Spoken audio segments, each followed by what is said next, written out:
ADHD is not an attention disorder, it's a blindness to the future. It is a myopia to the impending future events. You are nearsighted in time, which means that the child and adult with ADHD are going to wait until the future is imminent. And then they will try to deal with it. But as long as the future stays out there, I don't have to deal with that. The closer it gets, the more I'm going to organize toward it. But I can't really do much about it until it's the 11th hour. And then I will race around, try to slap things together in a hapdash manner to get it done. ADHD creates a nearsightedness to time so that the person with the disorder cannot organize to the delayed future, but only to the imminent future. And so everything in life becomes a crisis. But the crisis was avoidable, and no one has any patience with this because they see this as a moral failing. You could have chosen to get ready, but you didn't.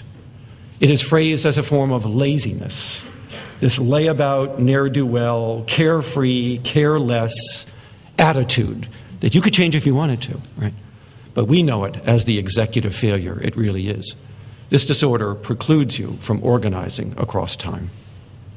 So you live in the moment, and you cannot organize very large, hierarchically sequenced behavior across time. It means that future-directed behavior is intentional behavior, which means ADD is actually IDD, intention deficit disorder. I don't seem to be able to accomplish most of the things I intended to do. You can call that a short attention span, but I think intention deficit disorder captures it much better. Now, the frontal lobes, the executive system, is where you take what you know and you apply it in your daily life. It is not where you know something, it is where you use what you know. The back part of the brain acquires knowledge. The front part of the brain puts it in play. ADHD has separated these two like a meat cleaver. So it really doesn't matter what you know. You can't use it as effectively as other people can. ADHD is a performance disorder. You can't perform the things you know how to do. It is not a knowledge disorder. Most people with ADHD know about as much as anybody else from their neighborhood with their education in that school at that age. But they can't use it, not to anywhere near the degree of effectiveness of others. So people with ADHD know what to do, but they can't do what they know. One of the things we have known in neuropsychology is that if you wish to treat an executive disorder, a performance disorder, the only way to treat it is to change the point of performance. The point of performance is the place out there in life where you should be using this knowledge, and for some reason you can't seem to do it.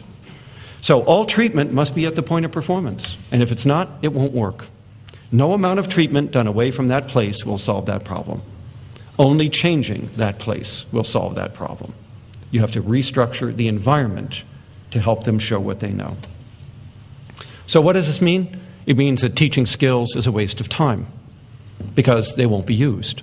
Skills are knowledge, and these people already have most of the skills anyway. But even if you teach them new ones, the likelihood that they will get implemented is pretty slim. I can hand any adult a list of time management recommendations, and I can guarantee you that most of them will never get used. In fact, the paper will be lost on the way home because it will blow up under the front seat of the car, and then you'll forget that it's there. Or if you do remember that it's there, you'll tape it to the refrigerator, but you won't look at it. And if you do, you'll say, you know, I really should be doing those things. These are really cool things. This is what I really need help with. And then you'll just go about behaving impulsively anyway, and you'll come back in and say, you know, Dr. Barkley, those were great ideas. Did you do them? Well, I'm working on it. Boy, I find that hard to... You see what I'm talking about? This is not a knowledge disorder. It never was. It's a problem with using what you know. And no sheet of paper corrects for a performance disorder.